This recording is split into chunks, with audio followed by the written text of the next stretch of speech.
The Tom Aspinall report last night truly revealed how many people in this MMA fan base that were preying on Tom Aspinall's downfall, those sad Jon Jones glazers creeping their heads out of the woodworks. There's nothing you can say to ever rewrite history with that situation, but nonetheless, they're trying to say Tom Aspinall quit. Those people include Anthony Smith, and I could go into heavy detail about Anthony Smith, and I will. I will go into heavy detail about Anthony Smith today. We're going to be talking about that. And Dana White, funnily enough, was also somebody who seemed to be preying on Tom Aspinall's downfall for another reason, a sleazy reason, typical Dana White. We will also be talking about that in today's video. What's actually funny is Anthony Smith is the exact type of person criticising Tom Aspinall for not fighting on after being blinded in one eye. Gane's finger literally went all the way into Tom Aspinall's eye to the knuckle. I'm surprised it didn't touch Tom Aspinall's brain, to be honest with you. It went that deep. We've all seen the eye port by now, but Anthony Smith and Ciryl Gane came out and criticised Tom, and they had this to say about him. It made a poetic point that you have to be used to or willing to fight with one eye. I did it in Singapore. You never say, I can't see, if you want to continue to fight. So when they ask the question, you just nod your head and you just walk away. Like, you find a way to get away from the doctor. If you want to fight, you can fight. If your eye gets... What I find funny is Ciryl Gane's just rage baiting. He's been rage baiting all night on Twitter. That's fine. That's Ciryl. Ciryl will be Ciryl. He's the greatest of all time. He is a sleazy guy. We know Ciryl. It's fine. He's a rage baiter. But Anthony Smith, of all people, this is actually comical that Anthony Smith, of all people, who, if you type in Anthony Smith on Google, you type in Anthony Smith and just put the letter F and let me know what comes up on Google. What should come up on Google is Anthony Smith fetal position. Now, what I want you to do is press on Anthony Smith fetal position and you will be greeted by this post where essentially it shows the amount of times, and that isn't even the only amount of times Anthony Smith has done this, has curled up into a fetal position and accepted a loss. Anthony Smith has never verbally quit a fight. Anthony Smith doesn't really pull out of fights. Anthony Smith was a pretty active fighter, but that man in several fights, several times in his career, quit in several fights. Anthony Smith, I'm genuinely convinced of this, could have gotten away with it and wouldn't have gotten any grief from the MMA fan base. I truly believe that man would have took the DQ win over Jon Jones. Everybody always glazes Lionheart Anthony Smith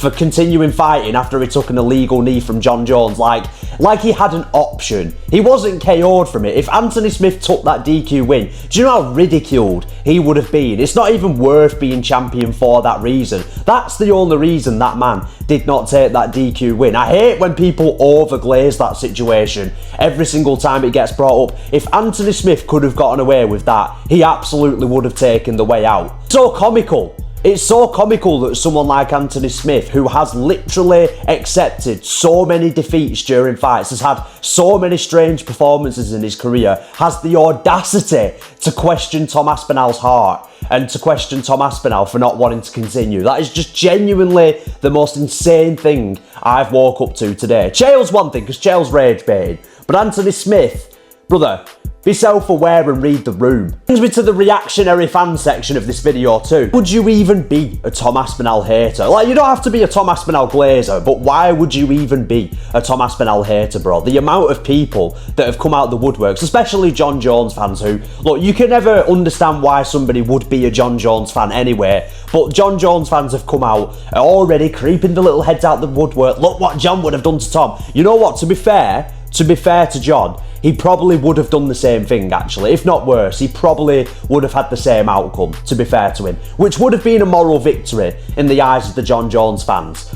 I mean, I'm seeing fellow content creators who aren't necessarily fans of Jon Jones, but are saying that Gane was piecing up Tom Aspinall over on TikTok, which I find absolutely insane. Statistically, he landed 3 more strikes than Tom, and you can even look at those 3 more strikes than Tom and say most of those were jabs and light kicks. Actually landed the more impactful shots in the round. He might have had his nose busted a little bit by a jab of Gane, but if you actually look at the impact of some of Tom's right hands that sent Gane stumbling up to the fence, I think Tom was arguably still winning that round. Either way, if you want to say Tom Aspinall had a bad game plan against Ciryl Gane, fighting Ciryl Gane in a distant sort of striking chess match, it is a very dangerous game. Tom was still competing with Ciryl Gane there though, and I have no doubt he would have applied the pressure, shot him more times over the course of 25 minutes, and I have no doubt he will beat Ciryl Gane in the rematch. But I guess until then, I am going to have to wait. I'm going to have to take it. I'm going to have to wait. But we will have our moment and we will defeat Ciryl Gane in the rematch. This brings me to Dana White.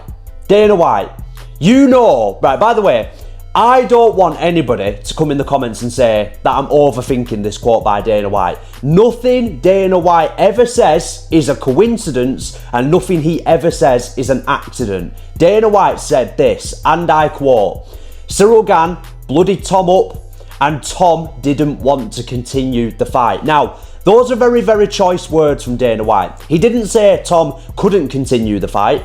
He didn't say the fight had to be stopped because of the eye poke. He said Tom didn't want to continue the fight. Now, when Dana White words something in that fashion, that means he's criticising that person. Now, you might be looking at this thinking, well, yeah, maybe he's just pissed at the way it ended. No, that's not what this is. Andy Aspinall week came out and said Tom Aspinall has 3 fights left on his UFC contract and he was going to make Tom go to boxing because the pay is better over there and he could secure his financial future better in the sport of boxing than he could in the UFC. So conveniently, when Ciryl Gane does well against Tom Aspinall and the fight ends in this way, what does Dana White do? The same thing he always does when a fighter comes out and criticises the UFC for their fighter pay. He turns his back on Tom Aspinall and says Gane was piecing him up, Gane was bloodying him up, actually looking for a way out of the fight. Nothing Dana White ever says is an accident. Nothing Dana White ever says is a coincidence. I have watched this man in press conferences for years and that is so sleazy and I'm sick of it, man. I'm sick of this guy every single time someone even remotely criticises fighter pay in the UFC, which is shit, by the way, especially a champion. He instantly turns his back on them. This is a guy that the UFC have literally wasted arguably nearly 2 years of his prime. He's probably now going to have an eye injury. He might, for all we know, he might have a detached retina, which could end his career. For whatever injury he might have, we don't know yet. But Dana White to come out and do that for me, I find that extremely sleazy and extremely scumbaggy from Dana White, and I'm sick of him doing this. He did the same thing with Ngannou. He actually did the same thing against Jon Jones a few years ago. Now, I'm not a fan of Jon Jones, but when Jon Jones came out and wanted a big fight purse to fight Ngannou, Dana White publicly slammed him. And then when Ngannou did the same thing to Jon Jones, he came out and publicly slammed Ngannou. So annoying. Dana White will do this every single time. He will turn his back on any fighter that even remotely criticises fighter pay. Now, do I think it was a bit of a cheeky negotiation tactic of Andy Aspinall to come out publicly and say that the UFC doesn't pay like boxing, and at the end of his contract, if he doesn't get paid more by the UFC, he might send Tom to boxing? I think it is a bit cheeky of Andy Aspinall, but at the end of the day, he is Tom Aspinall's dad and he's just looking after his financial future. There's nothing wrong with that. It's crazy to me though, the amount of people after this Tom Aspinall situation, including Dana White, that have just overall turned their back on Tom Aspinall. The people that have been preying on Tom Aspinall's downfall overall. Twitter is just a cesspool of dumb, deluded, uneducated MMA fans, by the way. I absolutely hate that app, but I have to use it to gather breaking news information. Other than that, brother, I even try to not look at it, but some of the fans' reactions, just toxic rage baiting all the time. Rage bait. Boring. The discourse around MMA has become very, very boring. Alex Pereira and Jon Jones saying they're going to make the division great again. John, you held the division up for 2 years. What do you mean, make the division great again? You made the division worse again. You stepping back in the White House card makes the division worse again. But hey ho, let's see Alex Pereira versus Jon Jones. That's the fight to make. Those two have been waiting for even a slight slip up from Aspinall to try and make their super fight.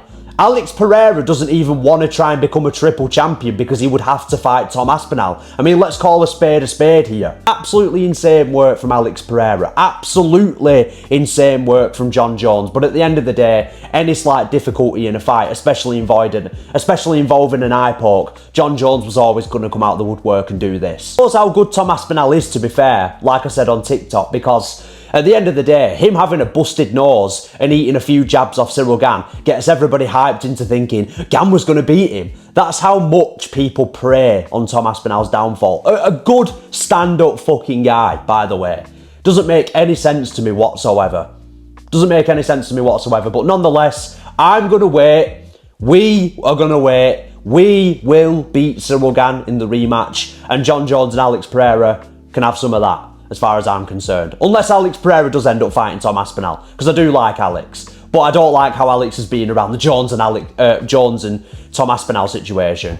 Thank you all for watching. What a load of bollocks. The MMA community's a cesspool at times. Thank you for watching. Goodbye.